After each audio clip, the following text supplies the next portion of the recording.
Darby, familiar? And yesterday we talked about how to accomplish your hopes and dreams, you're gonna need a massive network.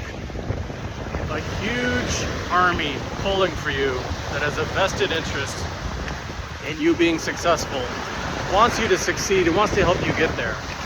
Right? With that huge population working and thinking and collaborating with you to help you get to your hopes and dreams, you're going to be very successful. You don't have that today, so you got to build that, right? That's something that's going to come over time, relationship by relationship. So that kind of starts the question, well, how do I start a relationship? So no matter if you're trying to ask somebody out on a date, or find an investor or a collaborator or someone that shares your passions that you want to bounce some ideas off of, that process of building a network starts with that initial relationship. And that initial relationship starts with a conversation. And so many of us are paralyzed in that situation. Like, how do I start? You know?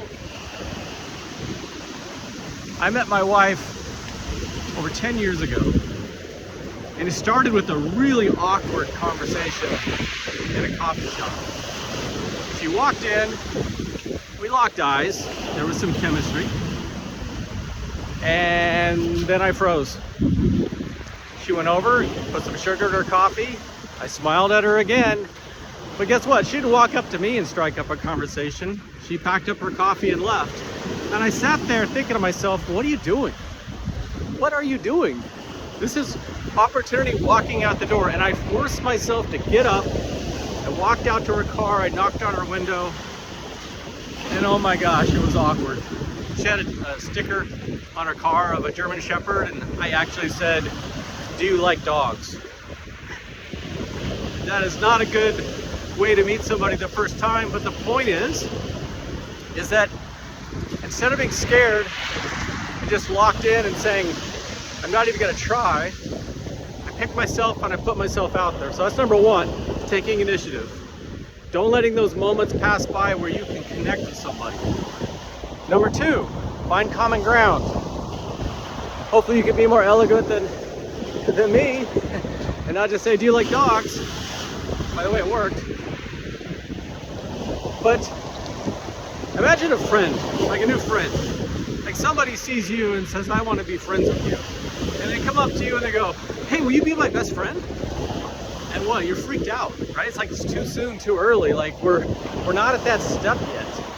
The same is the case with any relationship. I just can't go up to somebody and say, hey, I want you to invest your hard-earned money in my company. They have to believe in it first. So they have to know you. They have to have some common ground. So the way to approach this is do it in phases. Don't start with the end in mind. Start with the beginning of how do I start the conversation? And it starts with having something in common with somebody. So the best way to do that, and this aligns with you pursuing your purpose, is to, with your hopes and dreams, the things that make you happy, putting yourself out there where those things happen is going to put you in contact with other people that share those same interests. So for example, one of my passions is plants. I'm a sucker for plants. I love them. I love everything about them. Acquiring them, planting them, growing them, harvesting them, caring for them, sitting on the porch looking at them, with just about everything with a plant I love doing. So guess what? When I go to a nursery or a botanical garden, we got lots in common with the people there, and it's really easy to strike up conversations about plants. And some of those people have become friends, right? So it starts with that common ground of being somewhere with somebody, you have something in common, putting yourself out there. You're gonna feel awkward, you're gonna feel nervous. Like I'm telling you, whether I'm talking to a new investor or a new friend, or when I met my wife, it never gets easy. Like you're always gonna have those butterflies in your stomach. That never goes away. Again, that's friction, right? That friction is telling you that this is not a layup. This is something that might go wrong. And our fear of failure sometimes is paralyzing. And we miss those opportunities to connect with other people and to actually strike up a new relationship. So going back to our talk yesterday, examining what makes you happy, really putting pen to paper to figure that out, and then putting yourself in environments where you have the opportunity to bring that into your life with abundance. That's your start. And when you're there, you see somebody that could be a partner, business partner, life partner, friend, strike up a conversation. Don't go up and say, can I get your number? Can we go on a date? Could you be my best friend?